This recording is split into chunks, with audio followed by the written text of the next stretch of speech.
dust hung in the morning light, settling like a thin veil over the weathered ranch house. Silas Ward's boots creaked on the porch as he stepped into the kitchen, the scent of brewed coffee mixing with the warmth of the stove. But his gaze fell immediately on Mercy Whitmore, her right leg dragging slightly as she moved, each step weighted with a hidden burden. "Morning, Mr. Ward," she said, forcing a smile that felt like a fragile mask against her pain. "Coffee is almost ready." Her voice trembled, and the way her fingers gripped the edge of the table spoke volumes, like a wild animal hiding its wounds. Silas crossed his arms, leaning against the doorframe, watching her with a heavy heart. Something was amiss.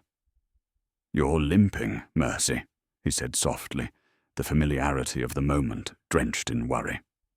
Mercy's back stiffened. "Just a little stumble yesterday, sir. Nothing to worry about." The words spilled out too quickly, like a creek that had sprung a sudden leak. He wasn't convinced. The way she lowered herself to retrieve a fallen spoon reminded him of his old mare after a bad fall. Injured, but trying to hide it. "Doesn't look like nothing to me," Silas replied, his voice steady. "You know you can talk to me." "I'm fine, really." She forced a laugh, but it was hollow, echoing through the empty kitchen. A clock ticked softly, the sound amplifying the silence that hung between them. He could almost hear the unspoken truths swirling around them like dust motes in the sunlight. "Mercy," he pressed, stepping forward, his boots thudding against the wooden floor. "You're not fine.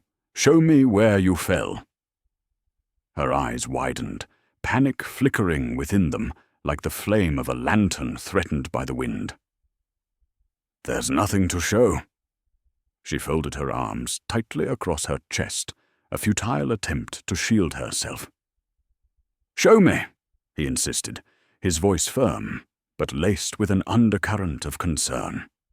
Mercy's shoulders sagged, and for a moment he thought she might relent, but instead she straightened, a flash of defiance igniting in her gaze. "I need to get back to work, sir." Silas's heart sank. He watched her turn away, clenching her apron with trembling hands. "You're hurt," he said softly, the weight of 1,000 unasked questions lingering in the air. "But I can help you, if you'll let me."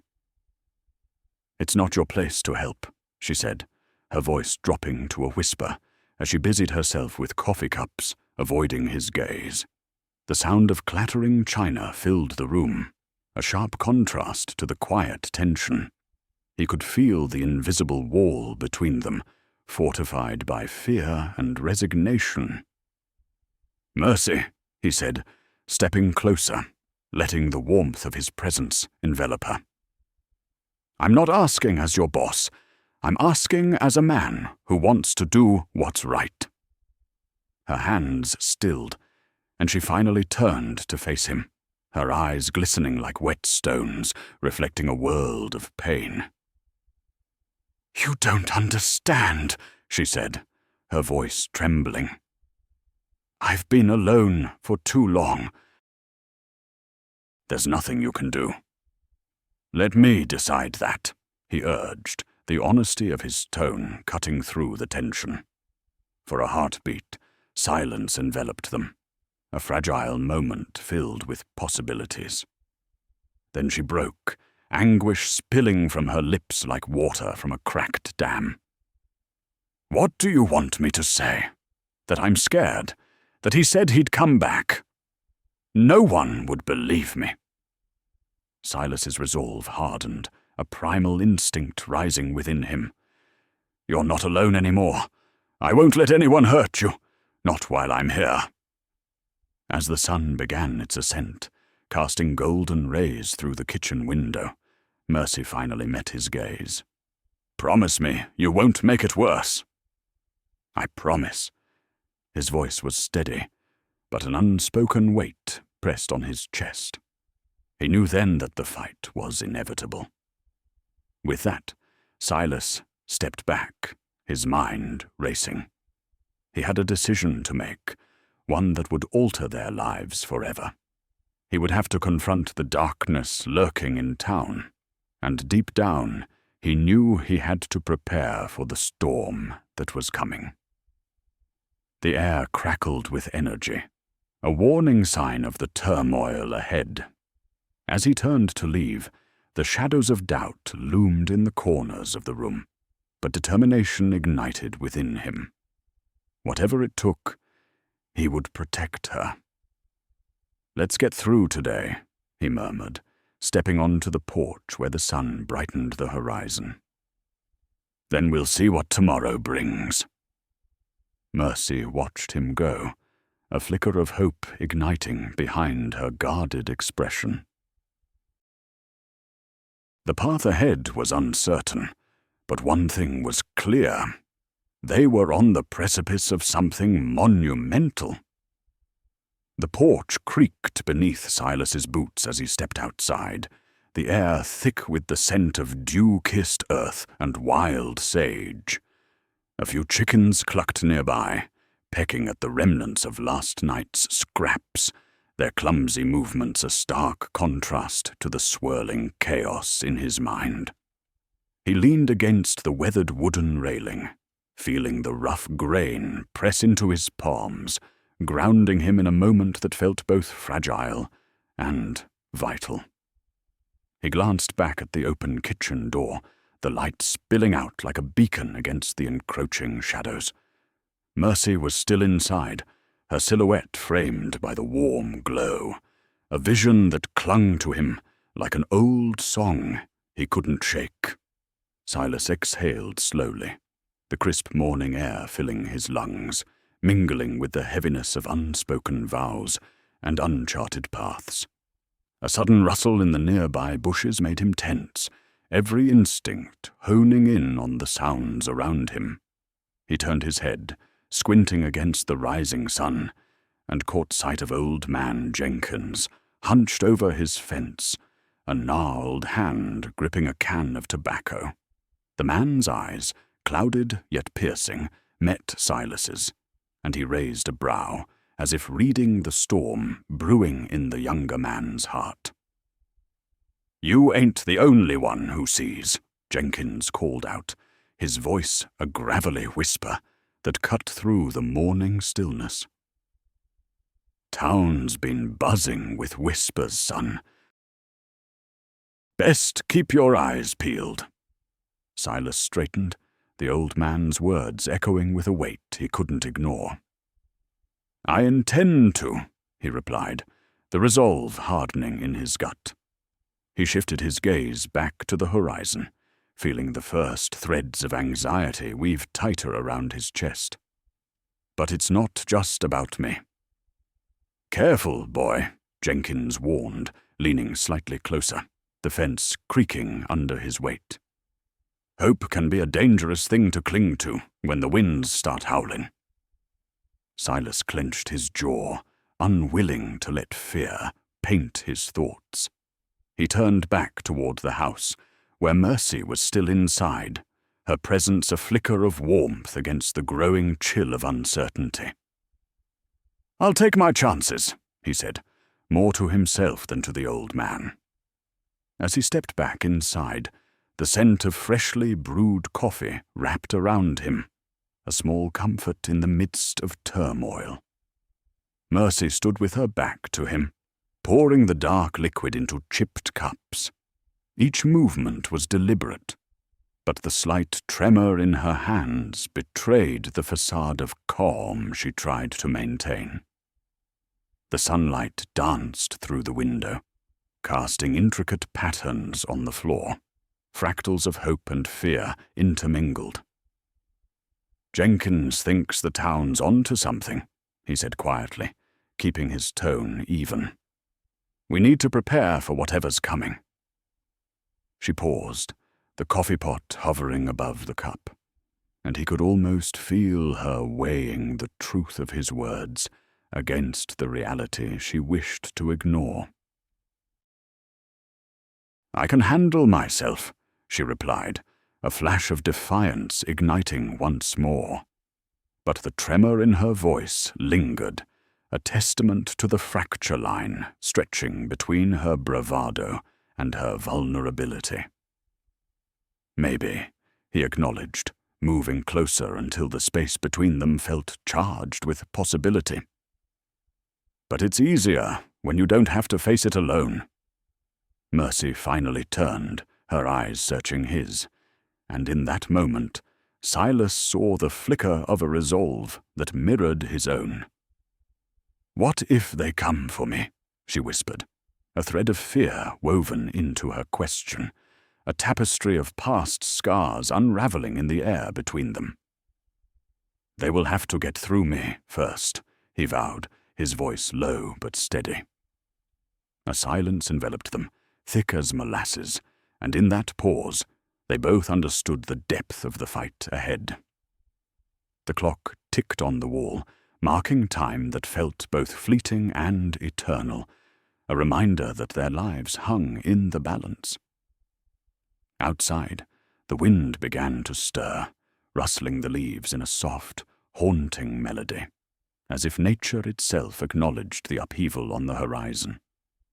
Silas reached for her hand, their fingers brushing gently, a promise forged in an uncertain world.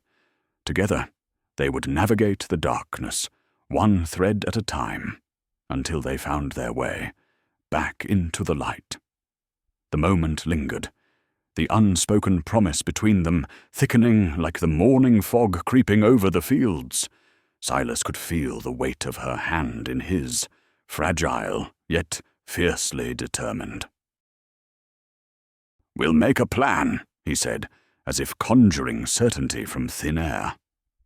Mercy's gaze drifted toward the window, where the world outside transformed under the burgeoning sunlight.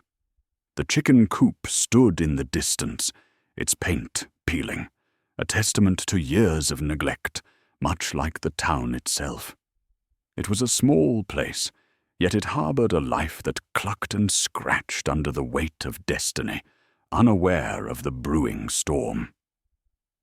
"Do you think it matters?" she asked softly, her voice breaking through the stillness. "The plan, I mean. What if it's not enough?" Silas frowned, tracing the outline of her fingers with his thumb. "It has to be," he replied, drawing strength from her uncertainty. "If we don't believe it will matter, then we've already lost." Her eyes flickered back to him, a mix of hope and doubt wrestling within. "What if they come for you too?" The question hung like a blade between them, sharp and unforgiving. He let out a breath, steadying himself against the chill of her words. "Then we stand together. We face whatever darkness comes, together," he reiterated, hoping to forge a shield against the encroaching fears. Outside, the sound of distant hooves thumped against the earth, a low rumble that sent a shiver up his spine. The local ranchers were making their rounds early, tending to their livestock, a mundane rhythm that felt out of sync with the tension building in the air. He imagined them, oblivious to the undercurrents swirling in town, just trying to coax a living from the stubborn soil. "Silas," Mercy said, her voice trembling slightly, drawing him back to the present. "What if the whispers are true? What if they find out what we've been keeping?" He felt the weight of her fear settle in his chest, an unwelcome guest among the hopes he had tried to gather. "Then we show them who we are, what we've built. They can't take that away from us, not without a fight." The wind picked up again, sending a cool draft through the window, swirling around them like the ghosts of their pasts. Silas stepped closer, enclosing her within the warmth of his presence. "We've already weathered storms together. This one will be no different," Mercy searched his eyes, a flicker of trust igniting in the depths of her gaze. "You really believe that?" "I have to," he replied, his voice firm. "Because if I don't, then what's left for us?" In that moment, the sun broke through the last of the clouds, illuminating their small kitchen and casting long shadows against the walls, shadows that danced like fleeting memories. Outside, the horses galloped past, the ranchers laughing and shouting to one another, entirely unaware of the unraveling tapestry that threatened to ensnare them all. Silas tightened his grip around her hand, feeling the beat of their hearts sink together in the silence that followed. Whatever lay ahead, it would not be faced alone. Together, they would weave their own thread in the fabric of a world that seemed intent on unraveling. The laughter of the ranchers faded into the distance, replaced by the rhythmic scratching of the hens in the coop, an unyielding reminder of the lives they nurtured amidst the chaos. Mercy's gaze dropped to the wooden table, its surface worn from years of shared meals and whispered secrets, the scars of time etched deep, much like their own journey. A patchwork of joy and sorrow, stitched together by moments that mattered most. "What if we don't know how to fight this?" she pondered, her voice barely above a whisper, as she traced the grain of the table with her fingertip, searching for a thread of certainty in the chaos.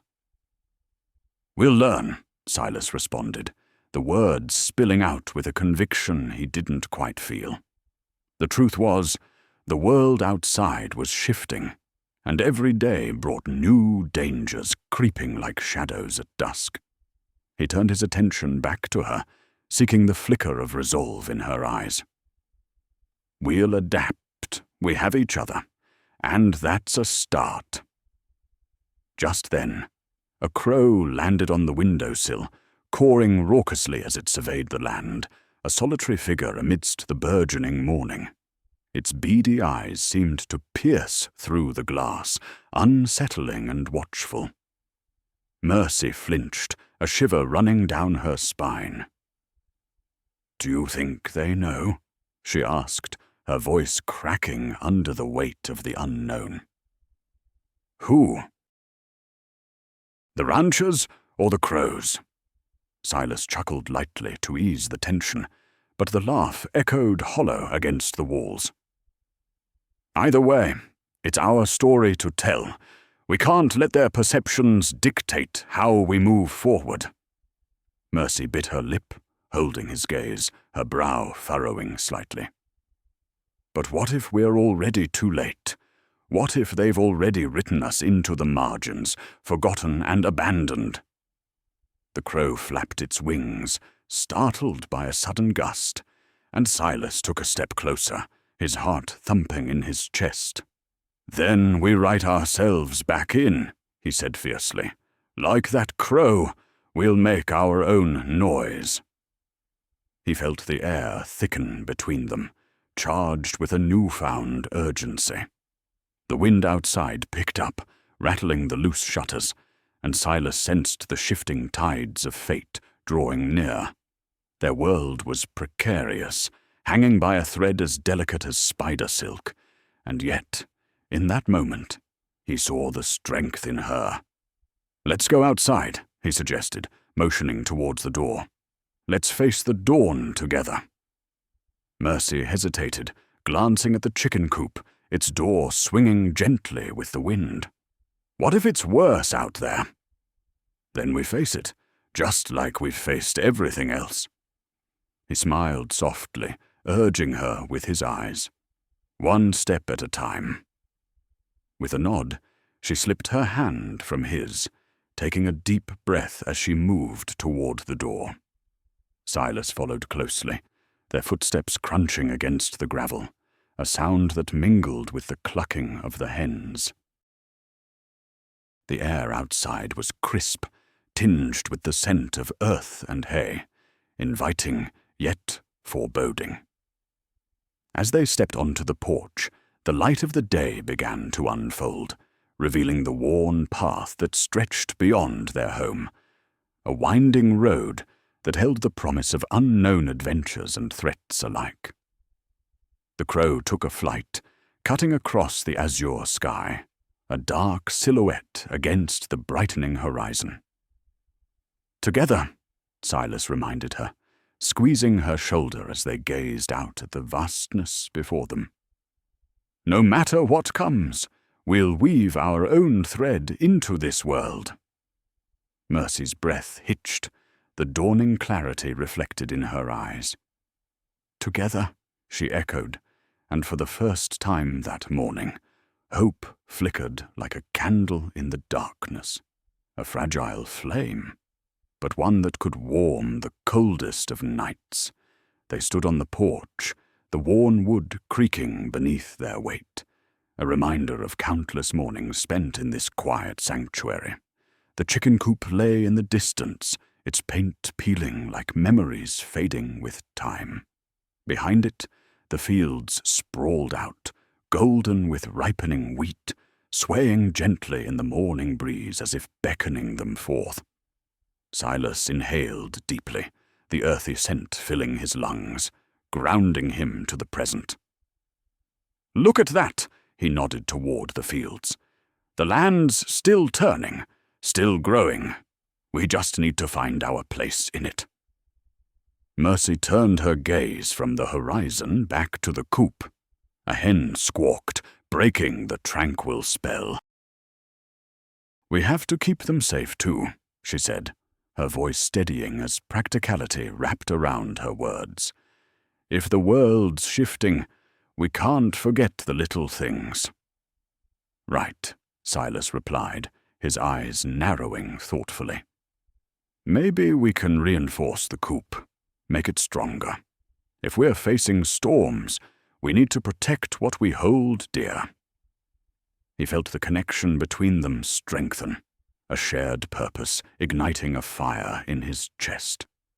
The sun crested higher, casting a warm glow that spilled over the hills like honey, illuminating the path ahead. As he turned to face her again, he caught the glint of determination in her eyes, no longer just a flicker, but a steady flame. "Let's grab the tools from the shed," he suggested, motioning toward the rickety structure that sat hunched in the corner of the yard. Its door hung slightly ajar, a portal to the past filled with forgotten dreams and the promise of new beginnings. "We can start right now." Mercy nodded, a smile breaking across her lips. "Then we'll make it stronger than it ever was." They descended the porch steps, the gravel crunching more resolutely under their feet, as if echoing their commitment. The air grew warmer, and the whispers of the wind seemed to carry their resolve into the open sky. As they approached the shed, a rustle caught Silas's attention. A rabbit darted out from behind a nearby bush, its ears perked high. It paused just long enough to meet his gaze, a fleeting moment of understanding between kindred spirits facing the uncertainty of a wild world. "See," he pointed, "even the little ones know to be quick and aware." Mercy chuckled softly, the sound lifting the weight of their worries. "I guess we'll have to be quick too then," she teased, stepping ahead with an unexpected bounce in her step. Silas fell into stride beside her, the rhythm of their movements sinking like the beat of a shared heart. Together, they pushed open the shed door, revealing a jumble of tools, dust motes